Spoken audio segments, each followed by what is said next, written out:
Hello, people. This is Frankenstein chapter 18 review. So I hope you're finding these useful and helpful. I hope you're actually reading the book and trying to keep up with it. It's better coming from Mary Shelley than it is coming from me. I'm just like glossing over a lot of things. But anyway, if they are helpful, click to subscribe and then you'll be notified when I'm making new videos. It won't just be Frankenstein. There should be some other stories coming up too. Anyway, chapter 18 is kind of a reflective and one of those chapters that there's not a lot of action, but it's a lot of kind of building. The chapter starts out with Victor back at home after the request to make the female.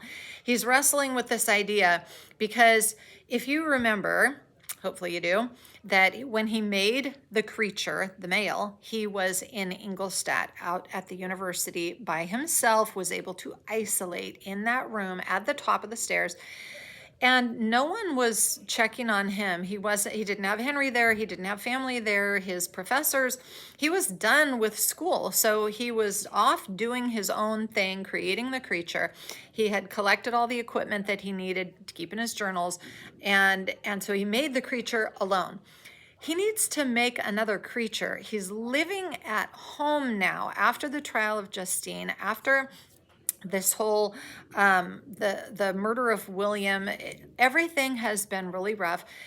He had gone away to kind of reconnect with nature, to reestablish like some sanity, and now he's got this request from the creature: make me a female, and I'll be watching you.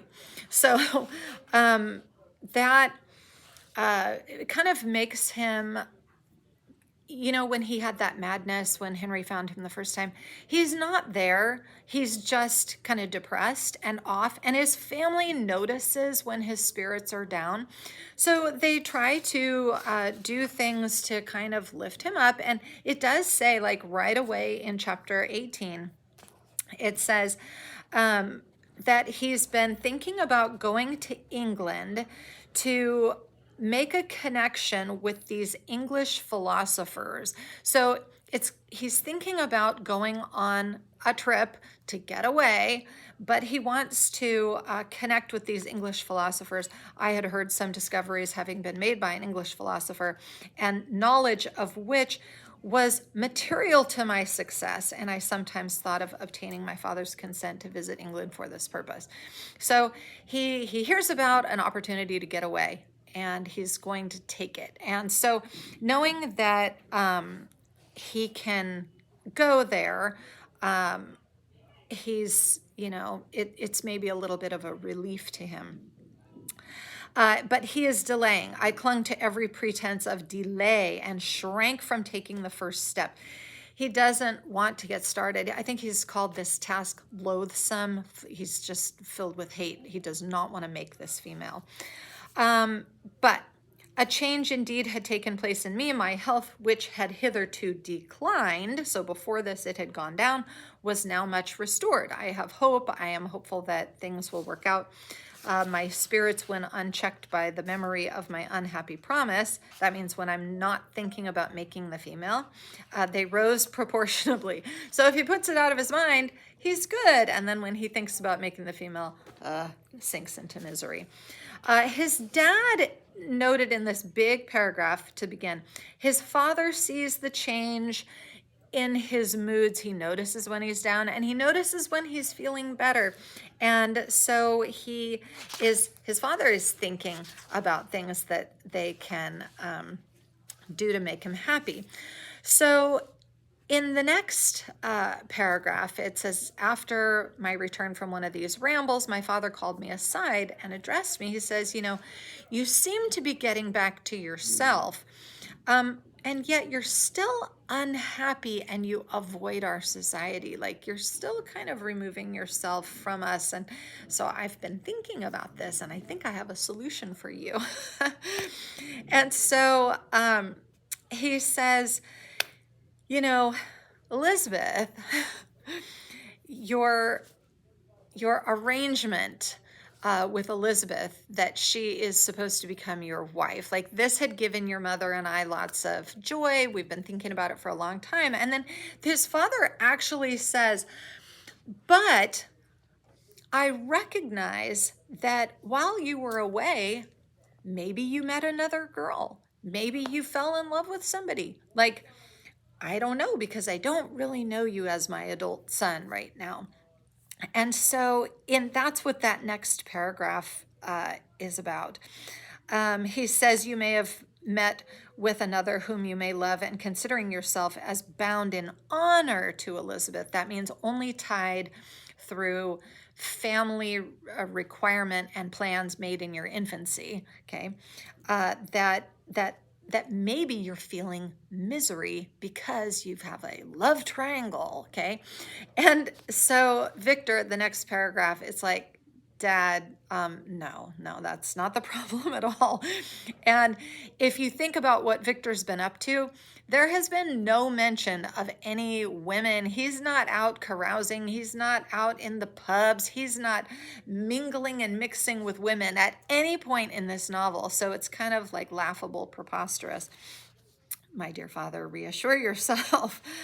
I love my cousin tenderly and sincerely. Now remember, Elizabeth is not his cousin. She is not related by blood. She was adopted by his parents. His mom wanted a girl. Elizabeth was living with that poor Italian family. Carolyn takes the girl in, Elizabeth, to raise her because the financial status of the Frankensteins was much better off to take this child in than the poor Italian family. That's how Elizabeth became part of the family. But his mom, in thinking ahead, had said, she's a beautiful young girl. If we raise her right, then she will be of the right economic status and family breeding to fix up Victor eventually so that they can get married. So Victor is saying, nah, Dad, it's been Elizabeth the whole time. I've always been thinking about marrying her. There is no other woman, so you can just relax on that. My future hopes and prospects are entirely bound up in the expectation of our union. I expect it. I'm planning on it. Don't think about anything else. So the next paragraph, his dad is like, great, that's great news. So, maybe because of the gloom that you sometimes feel, but it is this gloom which appears to have taken so strong a hold of your mind that I wish to dissipate. I want to make you feel better. So maybe you should get married right away. And then you'll have Elizabeth with you and everything will be fine. And Victor's like, okay, while I said I want to marry her, I don't want to marry her right now. Like, I can't think of anything worse. So he says to me, the next paragraph, the idea of an immediate union with my Elizabeth was one of horror and dismay. I was bound by a solemn promise which I had not yet fulfilled and dared not break. He knows the threat. Do you remember the threat from the last chapter review? Because the creature threatens him. It's like, I will follow you and I will ruin your life. So he's like, yeah, that's still fresh in my mind. I cannot forget the threat. I cannot forget the responsibility to the creature to make this female. And so he's like, I can't be all getting married. He says, could I enter into a festival with this deadly weight yet hanging around my neck? A festival, a happy occasion, a marriage, a wedding, celebrating. Like, his mind is very much distracted. So he says, no, not going to do it right now. He does say that he's going to then plan the trip to England. So he's like, no, I would like to have this union when I get back, but I need to go to England to take care of this. I want to meet up with the philosophers, and so I have this trip that I've been planning, and I'm going to do that first. Now, what the trip is really, it's a cover because he needs to get away. He needs to be isolated when he's making the creature. So this trip is just, helping him to get where he needs. Now, the creature said he's going to follow him, so that also plays a role in this chapter. So anyway, in the next big paragraph, he says, I had an insurmountable aversion to the idea of engaging myself in my loathsome task in my father's house while in habits of familiar intercourse with those I loved. Oh, I'm going to have breakfast with my dad and then I'm going to go up and work on this creature. No, he's not going to have his daily routine. So he needs to get away. He also says in that paragraph, I was also aware that I should often lose all self-command, all capacity of hiding the harrowing sensations that would possess me during the progress of my unearthly occupation. I had madness. I get a little crazy. It's a task that requires all of his focus, but he cannot have his family around. So, he says, once commenced, it would be quickly achieved. Once I get going, once I can isolate myself, I know how to do it. It's going to be a lot faster this time. But I have to get this promise taken care of to make the creature, make the female, so that the male and the female will then go off to the wilds of South America and leave Europe and leave all mankind behind. So, he then prepares to leave. A couple paragraphs later, Elizabeth and his father have kind of worked together in cahoots to send Henry with Victor, which at first he's like, okay, well, this whole trip is like the ruse to get away and have the independent time to make the female. And so if Henry's there, like, this is a problem. However, remember that when Mary Shelley includes Henry in any scene with Victor, that this is going to be something that lifts him up and is a positive in his life. So even though he does not want the company of anyone, he is actually really happy when he sees Henry on this journey with him. They start going down the Rhine. And they meet up at Strasbourg is where Clerval should join me at Strasbourg. This interfered with the solitude I coveted for the prosecution of my task. Yet, at the commencement of my journey, the presence of my friend could in no way be an impediment, and I truly rejoiced that thus I should be saved many hours of lonely, maddening reflection. Great quote there. You could use this one for kind of that family supportive, the opposite of the isolation. He wants to be isolated, but he needs that family support. And then Henry, the next several paragraphs immediately it says, to England, therefore, I was bound, and it was understood that my union with Elizabeth should take place immediately on my return. So that's where the quote is that he's going to get married to Elizabeth as soon as he gets back. But the next few paragraphs, really great. Henry is commenting on everything. He's looking around. He is, this is all that positive nature, romanticism, reinvigorating his spirits. It's like the kid in the candy store or a child at Disneyland or Disney World for the first time ever. And it's like they're looking around, look, look, look. And this is what it is to live, he cried. Now I enjoy existence. He's looking at castles and the shifting colors of the landscape, the setting sun, the sunrise, the words joyful, happy, they come up. And then it just talks about the different cities that they go to so that they can eventually get to London.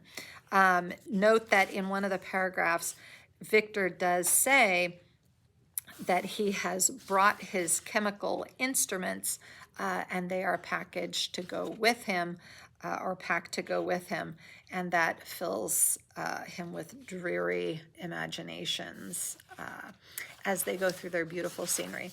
So the end of the chapter, lots of beauty and nature and Oh, and then there's that one little poetic reference, the scenery of external nature, which others regard only with admiration, he loved with ardor, with just the biggest heart and care. And that little poetic, the sounding cataract haunted him like passion, the tall rock, the mountain, and the deep gloomy wood. Their colors and their forms were then to him an appetite, a feeling, and a love that had no need of a remoter charm by thought supplied or any interest unborrowed from the eye. From Wordsworth's Tintern Abbey, you know how Mary Shelley loves to put those in to give you another shift about the creature. Where is he now? Where does he now exist? Well, he's following, he's watching, he's waiting anxiously to get his bride, his female, the Eve to his Adam. So that's all the big stuff. Can't think of anything else I wanted to touch on in this one. There's one other tiny little thing. Near the end, there is an aside where Victor is talking. Remember that this whole story is taking place on the ship where Victor is telling it to Robert Walton. There's a little paragraph here near the end. He says, "Pardon this gush of sorrow. These ineffectual words are but a slight tribute to the unexampled worth of Henry, but they soothe my heart, overflowing with the anguish which his remembrance creates. I will proceed with my tale." That's Victor telling Robert about Henry as he reflects on this part of his journey when Henry and he were on the ship together heading to London. A fond memory, as he has referenced in the paragraph before. "No, it is not thus. Your form is so divinely wrought and beaming with beauty has decayed. But your spirit still visits and consoles your unhappy friend." So, a little foreshadowing there for you. Anyway, hope this is helpful, and we'll see you on the next video. Bye for now.